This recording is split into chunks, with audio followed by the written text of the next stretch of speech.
All of us have motivation of some sort.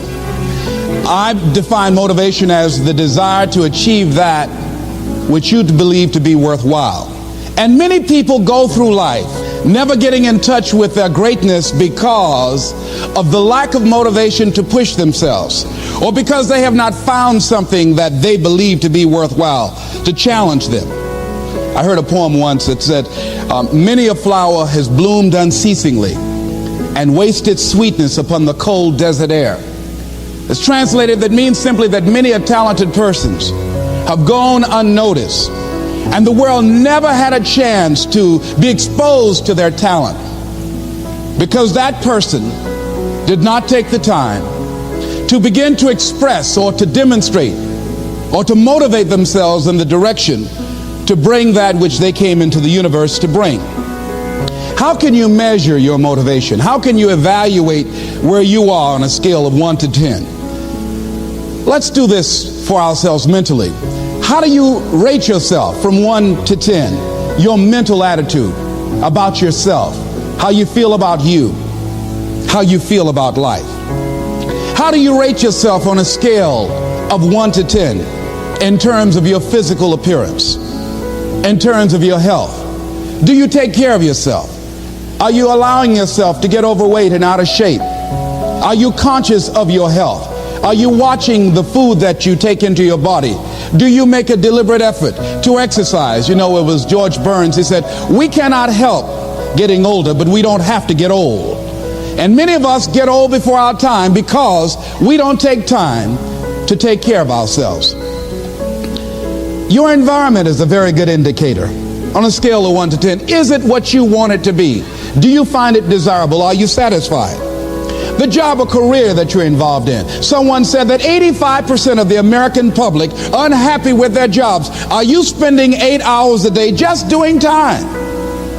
Doing something that you don't find challenging, that does not make you stretch mentally, that does not stimulate you, that does not inspire you. Something that you don't find a sense of fulfillment in it. If you're doing that day in and day out, it has to affect how you feel about yourself, your level of motivation. Your relationships. What kind of impact is it having on your life? Is it nourishing or is it a toxic relationship? Does it drain you or does it build you up? Ask yourself that. How motivated are you to do something about it? Your contribution, your actions. What are you giving? Many people will leave the universe without a trace. No one will know they were here. And in fact, under their name, we could put under there, not used up. Will anybody know that you came this way? What contribution are you giving? What will you leave? What will be different because you came this way? Someone once said that life is our gift to us that God has given us, and how we live our lives is our gift to God. What kind of gift are you formulating? Is this a gift that you like to take back and do something else before you turn it in? Think about that. What can we do? What are some of the keys that we can begin to use to motivate ourselves when our batteries run low? Because I don't care who you are, I don't care what you do, at some time you are going to get tired. At some time you're going to get in a rut. Seem like nothing you do works out right. And sometimes it just seems like you just don't have the wherewithal or the will to do anything. That sometimes you act like you're punch drunk. You're just wading through life, just doing time day in and day out, looking at non-discriminatory television, anything that's on, just looking, and depressed, feeling powerless, feeling useless, and bored. What do you do? How do you get yourself out of a rut? How do you, when you know you can do more than what you've been doing and you're not doing it and you're discontent with where you are, you get angry at yourself. How do you get out of that rut? How do you motivate yourself? One of the things that we must do is that we must be involved in working on achieving self-mastery. You must work on yourself continuously. Never be satisfied with yourself. Always know that as you invest the effort and time on you, that's the greatest ability that human beings have above animals. See, a dog can't be anything but a dog. Tree can't be anything but a tree. Human being, you've got unlimited potential. You can put effort on you, and by concentrating on you and developing you, you can transform your life wherever you are right now. So you want to work on yourself. You want to read books that inspire you and motivate you. You want to listen to tapes over and over and over again. And I suggest that you listen to tapes when you first get up in the morning. You want to control the spirit of your day. When you first wake up in the morning, your mind is operating at 10.5 wave cycles per second. That's when the subconscious mind is most impressionable. Whatever you hear in the first 20 minutes when you wake up, that will affect the spirit of your day.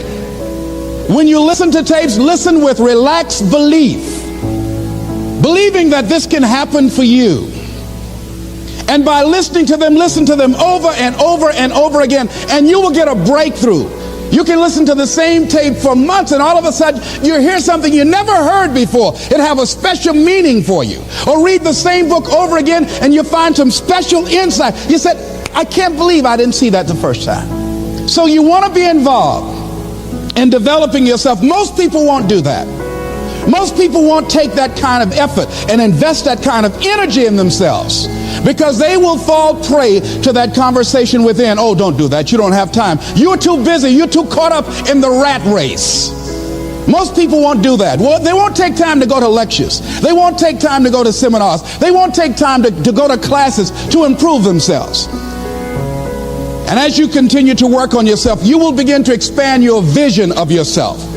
You begin to work towards self-mastery, and you will begin to see it reflect itself in all the dimensions of your life: your mental life, your physical life, your social life, in your relationships, your monetary life. So concentrate on developing yourself, because if you don't, I guarantee you that you will make a settlement, and most people have, and most of us already have. What kind of settlement have you made with your life? You know, when we make settlements, out of court settlements, you've heard them, that means that you decided to take something less than what you originally wanted to get had you gone into court. And the reason that you settled outside of court is because you didn't believe that you can get it. So you made an out-of-court settlement. Many of us are making in-life settlement. We're settling for less than what we actually deserve. We don't feel good about it, but we make it work in our minds. We'll come up with some kind of excuse to make it all right. What kind of settlement have you made with your life? Many of us settle for less than what we want out of relationships because we don't have the courage to change them. In order to begin to find some keys to self-motivation to drive yourself, in addition to working on yourself, and as you work on yourself, you feel good about yourself, and as you feel better about yourself, you treat yourself differently. Develop a health plan. See, you can't feel well and do well if you don't have good health. You can't perform if you don't have your health. Your health is valuable. Develop a health plan, a plan that you will follow, because this is the only vehicle that you have to carry you through this experience called life. And you want to take good care of it because you love you enough. You care enough about you. And that's not easy. It is not easy having a health plan and sticking to it. What are the things that you fear that's been keeping you from living your dream, that's been keeping you from doing some things that you would like to do? Just think about those things. And how do we begin to handle that? Abraham Maslow said that life is about growth. And he said you can either go back to your comfort zone, and there you won't find any growth, or you must be willing to go forward and face your fears again and again and again. Because you're never going to have a fear-free existence. I mean, some fear is acceptable and legitimate. There are some things that you really should be afraid of. Now, you shouldn't allow it to immobilize you. You acknowledge it, you take it into account, and you carry yourself accordingly. There are times that we should proceed with caution. But it's the difference between being stopped by fear. It's the difference between having a fear and the fear having you. So what do? One, acknowledge it, and knowing that it's okay. Don't condemn yourself for being afraid. It's perfectly fine to have some fears. You acknowledge your fears, you embrace those fears, and then you move on. you act on whatever it is that you fear. Because once you embrace it, see, what you resist will persist. What you resist will persist. So one of the most important things is to begin to embrace your fear. And I used to have a tremendous inferiority complex about speaking before people that I felt who had more going for them than I did. Because I'm not college trained, I used to feel that college people were the most intelligent people on the planet. And there was nothing I had to say for them. And what will they listen to me for? That's the way I felt. And so I had to visualize myself speaking before them, speaking before various audiences that had more going for them than I did, and realize and appreciate my own value and that I was a worthwhile person, even though I didn't have all going for me. I didn't have the money, I didn't have the education that they had. So part of the process is seeing yourself being worthy, being capable, having what you need to make you a worthwhile person, and that you're more than able, and that you deserve to be listened to, or you deserve to have that dream and that passion and whatever it is that you see and envision there. You've got to see it in your mind's eye and know that you've got what it takes. Fears am I holding on to? What fears that I'm allowing to imprison me, that's keeping me from breaking out, that's keeping me from living up to my true potential, that's keeping me from really being happy, that's keeping me from having a sense of adventure and excitement in my life? What's keeping me from controlling my destiny? What fears that I'm giving that permission to?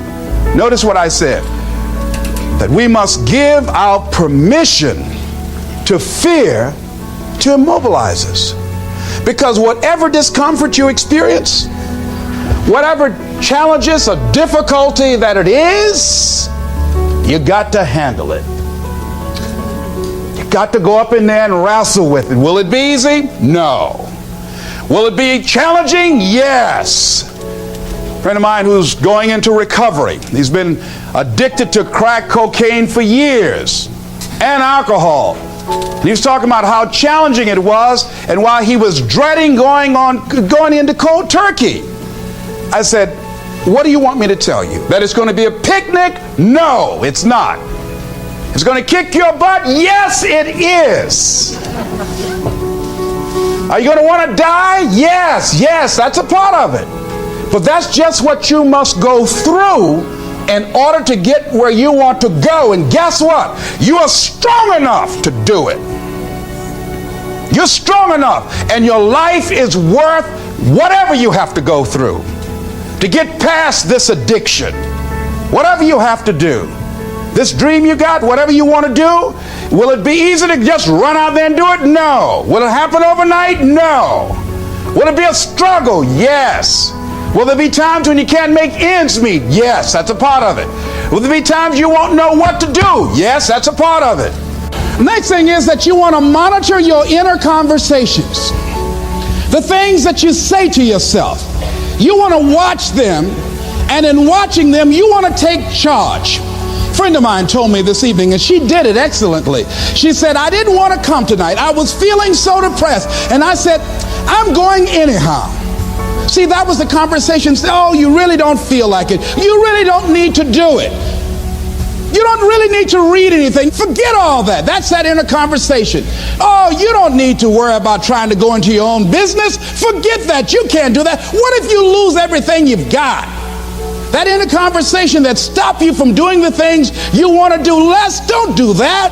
How can you possibly think about being a motivational speaker? You don't have the contacts, you don't have the money, you don't know the right people. You're going to get up there and your mind's going to go blank. Forget all that. You remember that time you got up before some people and you panicked? You stood up and your mind sat down? Don't you remember? And I said, yes. And then I said, shut up. So you've got to learn to stand up to yourself inside yourself and short circuit, override that conversation that's always going on. 85% of what that conversation will tell you is negative. It's negative. It will tell you you're tired when you really are not tired. It will tell you you can't do it. It will fill you with fear. So you've got to watch that conversation. And when you find it going on, you've got to stand up to it and say, I'm going to do this anyhow. I'm afraid, but I'm afraid not to do it. And I'm not going to let you stop me. The biggest challenge that you will have in life is you. There's an old African proverb that says, if there's no enemy within, the enemy outside can do us no harm. The next thing that is a key to self-motivation is that you've got to ask yourself, what do I want out of life? What do you want out of life? What do you want out of a job? What do you want out of a career? What do you want out of a relationship? What do you want? What gives you your life? How will you know when you got it? What will make you happy? You need to know. You need to start asking yourself some questions. What do I really, really, truly want? You need to be exact about that. Don't be vague. Oh, I just want to be happy. That's too vague. What will make you happy? How will you know when you got it? Zero in on it. Be exact. Be specific. And as you do that, that will stimulate that superconscious mind, or the reticular activating system of your mind, that will begin to find those things, to identify with it. And once you begin to determine that which you want, take the time to write it down. Don't just think about it. Write it down. That is a subjective process that engages the subconscious mind. Write it down. Once you write it down, read it 3 times a day, morning, noon, and night. Why is that important? Because what it will do, it will cause you to focus. It will cause you to concentrate. When that other conversation is going on telling you what you cannot do, telling you all of the impossibilities and all of the obstacles, your concentrating will begin to create a larger vision within yourself, and you'll start looking for and seeing some new opportunities. You start creating some openings for yourself. As you begin to read that every day, day in and day out, that will make you focus. That will discipline your thinking. And you'll get all kind of creative ideas. As I talk to you right now, being involved in this immersion process, you're going to create some openings for yourself. You're going to get some ideas. You're going to feel your adrenaline flowing, and you're going to think about something, some idea you had, and you say, I want to go back and I'm going to look at that again from a different vantage point, not from the level of the problem or the obstacles that I encountered, but from a higher vantage point. Because what you will begin to see and to know as I talk to the higher consciousness within you, that you are powerful, that you are a miracle worker. And that inner conversation has conditioned you to believe that you are not. And as you begin to discover the truth of who you are, whatever challenge that you're facing in life, and if you're living, you're facing some challenge, you'll begin to know that you're powerful and that you're a miracle maker. So as you begin to write down exactly what it is that you want, read it every day. The next thing is, see yourself there. How will you feel once you get there? What will the experience be like for you? What will be different? What kind of person do you have to become in order to get there? Visualize yourself there, living the